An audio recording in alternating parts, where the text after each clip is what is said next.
Bonsoir à toutes et à tous et merci de rester fidèles au programme du soir. C'est nous bienvenue de Regard Croisé, le tout premier numéro de cette semaine. Encore 4 sujets à aborder avec nos invités. Nous parlerons d'abord du Maroc. Emmanuel Macron en visite d'État de 3 jours. Notre deuxième sujet concerne le Sénégal. La campagne électorale pour les législatives a démarré. Troisième sujet, nous parlerons du Soudan et de la guerre.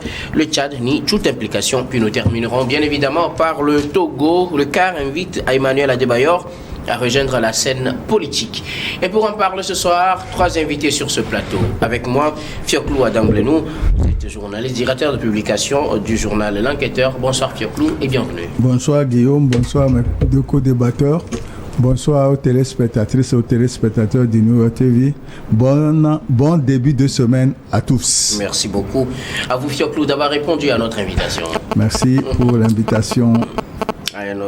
Notre deuxième invité aujourd'hui, Prosper Agboklou. Vous êtes journaliste et analyste politique. Bonsoir Prosper et bienvenue. Bonsoir docteur Guillaume. Surtout, je dirais tout simplement le bon sourire qui caractérise donc ce débat qui va démarrer me donne vraiment la joie d'être toujours ensemble avec vous. Merci beaucoup à vous Prosper d'avoir répondu à notre invitation. Merci. Notre troisième invité ce soir, Gabin Adjao. Vous êtes juriste et directeur de cabinet Juris Consulting. Bonsoir Gabin et bienvenue. Bonsoir Dr Guillaume, bonsoir à mes chers aînés copanélistes, bonsoir à toutes les téléspectatrices et téléspectateurs de New TV. Salutations spéciales à notre légende du football Emmanuel Adebayor et bonne fin de carrière à lui. Merci beaucoup à vous tous d'avoir répondu à notre invitation. Nous allons donc avec vous aborder notre premier sujet. Nous prenons la direction du Maroc où le roi du Maroc, Mohamed VI, reçoit à partir de ce 28 octobre le président français Emmanuel Macron. Il est en visite d'État de 3 jours, occasion pour les deux dirigeants d'aborder plusieurs questions. Le rapprochement entre le Maroc et la France date depuis un très bon moment déjà. La France qui a approuvé le plan de développement marocain sur la question du Sahara occidental, mais aussi des questions d'ordre politique de façon générale et aussi économique seront abordées lors de cette visite d'État. Nous en parlons avec nos invités. Je commence par vous, Fioclou Adamblenou. Le président français est en visite d'État de 3 jours au Maroc. Oui, le président de la République française, M. Emmanuel Macron, en visite d'État de 3 jours au Maroc pour remettre les pendules à l'heure. Il est vrai que ça fait environ 3 ans qu'il y a des bruits entre le roi du Maroc, Mohamed V, et le président français, Emmanuel Macron. Ces bruits concernent les affaires d'écoute téléphonique, et les affaires de l'immigration, la diminution du nombre de visas par 2 par la France pour empêcher les Marocains de s'y rendre, et l'affaire du Sahara occidental. Donc, compte tenu de ces bruits, le roi Mohamed V n'a pas fait le déplacement. Mohamed VI n'a pas fait le déplacement de Paris pour l'accord pour la francophonie. Donc, lors de la proposition de l'autonomie sur le Sahara occidental, la France a appuyé le Maroc. Et suite à cet appui, il y a eu des négociations au niveau des ambassadeurs, et voilà qu'aujourd'hui, le président français s'est rendu à Rabat pour donner un nouvel élan à la coopération et au partenariat entre la France et le Maroc. Et nous voyons que c'est dans tous les domaines. Nous avons le ministre de l'Intérieur qui est pour régler les problèmes de l'immigration, le ministre de l'économie pour régler les problèmes des sociétés françaises qui vont signer des contrats dans les domaines de l'aéronautique, de la sécurité et de l'ingénierie. Toutefois, nous ne devons pas oublier que cette visite ne plaît pas à son voisin algérien qui a entre-temps rappelé son ambassadeur de Paris. Voilà en quelque sorte les raisons pour lesquelles M. Emmanuel Macron est en France pour 3 jours. Il s'est déplacé avec au moins 9 ministres et plusieurs chefs d'entreprise françaises. Alors, Prosper Agouklou, le président français, séjourne pendant 3 jours au Maroc dans le cadre de cette visite d'État qu'il fait au Maroc, avec lequel la France n'a pas toujours eu de très bonnes relations, tantôt excellentes. Ces relations deviennent par moments aussi très tendues, mais le président français fait ce déplacement dans un contexte où il a reconnu il y a de cela quelques mois le plan d'autonomie du Maroc pour le Sahara occidental, mais aussi, comme l'a rappelé Fioclou Ndablenou, au plan diplomatique, certaines questions peuvent diriger les deux dirigeants, diviser plutôt la position, ou bien diverger la position. Oui, vous savez, nous sommes, je dirais peut-être pour la politique française dans un tournant où elle a commencé par perdre le pied pratiquement en Afrique. Elle veut tout simplement, à mon avis, reprendre un peu de la main. Le grand frère Fioclou vient de le dire.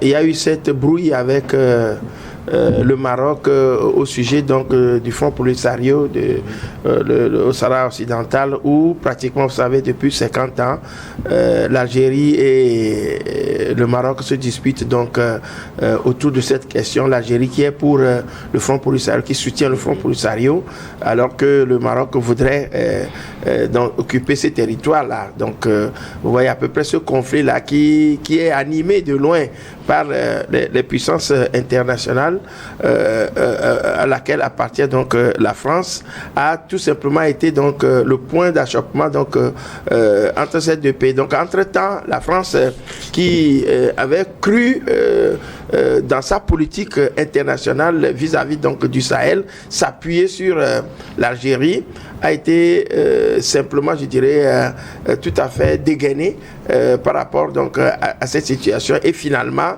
le Maroc, qui était avec lequel il était en brouille, a dû donc lui faire comprendre un certain nombre de choses, avec le refus donc de participer justement à la cérémonie de la francophonie. Il y a eu aussi au moment où la France avait plutôt, vous vous rappelez du séisme qui avait au Maroc. Le Maroc a refusé l'aide de la France, carrément de la France. Donc Macron, c'était en septembre 2023, je crois. Oui.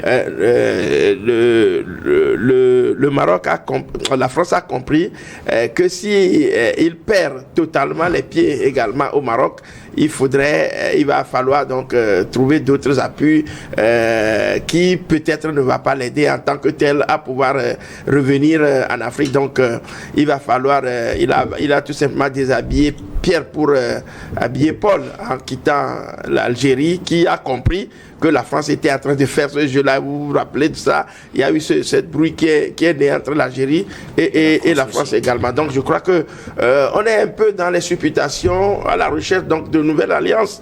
Donc la France a compris, a voulu tout simplement renaître au Maroc.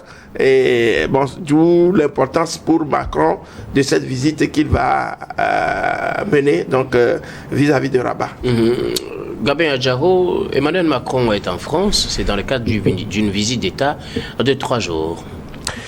Oui, c'est tout à fait normal quand on connaît les relations séculaires qu'il y a les deux pays. Sont quand même des pays qui mènent qui entretiennent de relations diplomatiques et amicales depuis fort longtemps. Donc pour moi, c'est vrai, l'arrivée de Macron au pouvoir, ça a changé beaucoup de choses au côté diplomatique entre les deux pays, parce que Macron était venu au pouvoir et en juin 2017, je crois, il a eu à effectuer sa première visite au Maroc.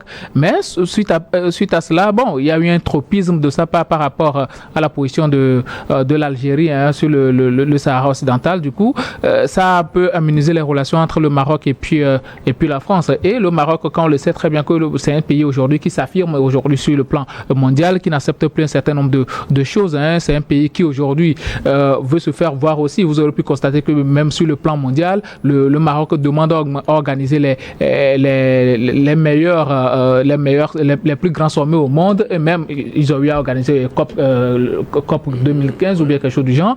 Ils ont eu à organiser cela. Ils ont eu à demander l'organisation de la Coupe du Monde et tout. C'est un pays qui aime s'affirmer, qui veut s'affirmer réellement sur le plan mondial et il ne veut plus se faire dicter des lois. Ce qui fait qu'aujourd'hui, la relation s'était un peu aménagée entre les deux pays. Mais Macron a su comprendre quelque chose que le Maroc est très important dans l'économie française et aussi la France représente au moins 30,8% dans l'économie marocaine, ce qui veut dire que ce sont des pays interdépendants et qui savent réellement diriger leurs intérêts. La France qui, entre-temps, sous Emmanuel Macron, avait affirmé son amour à l'Algérie, aujourd'hui se retrouve face à son destin. Et puis bon, il faut prendre une décision et la décision a été de soutenir le Maroc dans l'indépendance ou bien dans son acquisition du Sahara occidental. Donc on sait très bien que si la France soutient le front occidental, il ouvre un autre front.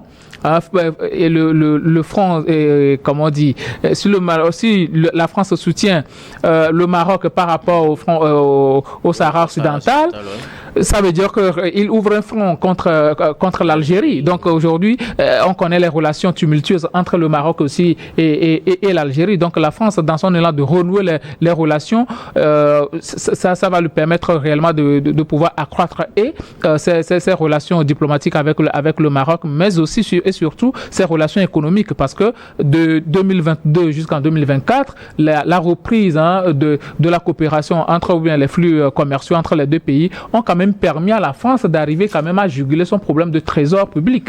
Donc aujourd'hui, le Maroc représente quelque chose de très important dans l'économie française et la France ne peut pas se permettre de perdre cette relation-là par rapport à l'Algérie, où il y a tellement d'Algériens en France, mais qui n'investissent pas directement. Ce sont des gens qui travaillent en France et puis reviennent dans leur pays pour investir, contrairement aux Marocains qui quittent le Maroc pour aller investir même en France. Donc les relations entre les deux pays, ce n'est pas la même chose. On peut dire que bon, l'Algérie constitue quand même le prolongement de la France, comme on le dit toujours, mais les relations économiques entre les deux pays, c'est pas la même chose. La France qui représente quand même 30,8% dans l'investissement de l'économie marocaine et le Maroc qui investit à près de 11% quand même dans l'économie française. Ça veut dire que c'est un État très important dans la diplomatie française et aussi dans le choix est vite fait. Économiquement, le choix est vite fait. Et aujourd'hui, la France est en train de rechercher des débouchés économiques. Ce n'est pas pour rien que lors de cette visite de 3 jours-là, Emmanuel Macron s'est accompagné d'un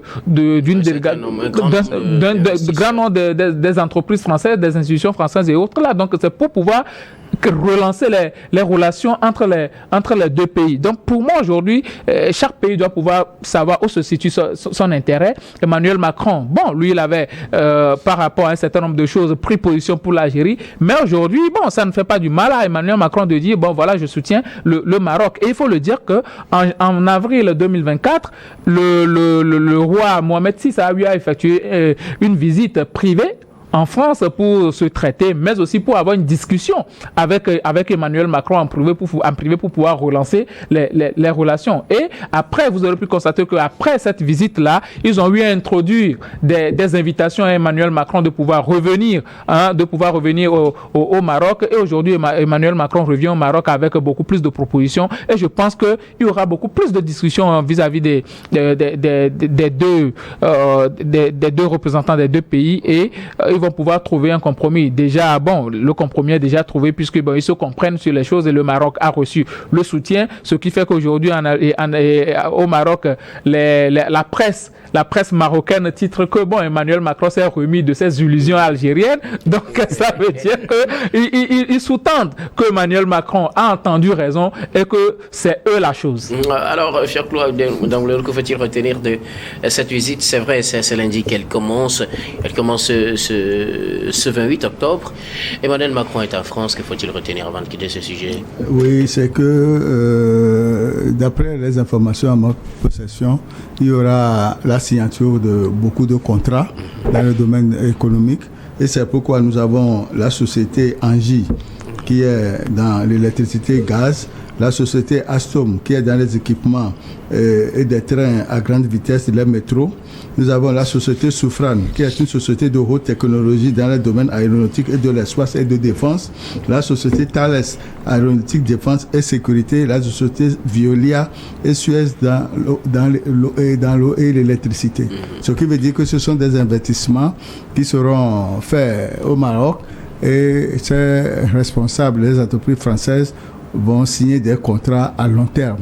Et en même temps, quand il y a partenariat, il y a le domaine de la formation qu'il ne faut pas oublier au profit des Marocains. Okay. Oui, il faut dire aussi que la France a eu à faire quand même des sacrifices pour que cet accord-là soit renoué, parce que entre-temps, il y a des soupçons d'écoute téléphonique de la part du Maroc, des conversations d'Emmanuel Macron, ce que le Maroc n'a jamais reconnu d'ailleurs. Et après, on a eu à assister à la réduction des visas français aux Marocains. Mais aujourd'hui, tout ça... les Maghrébins.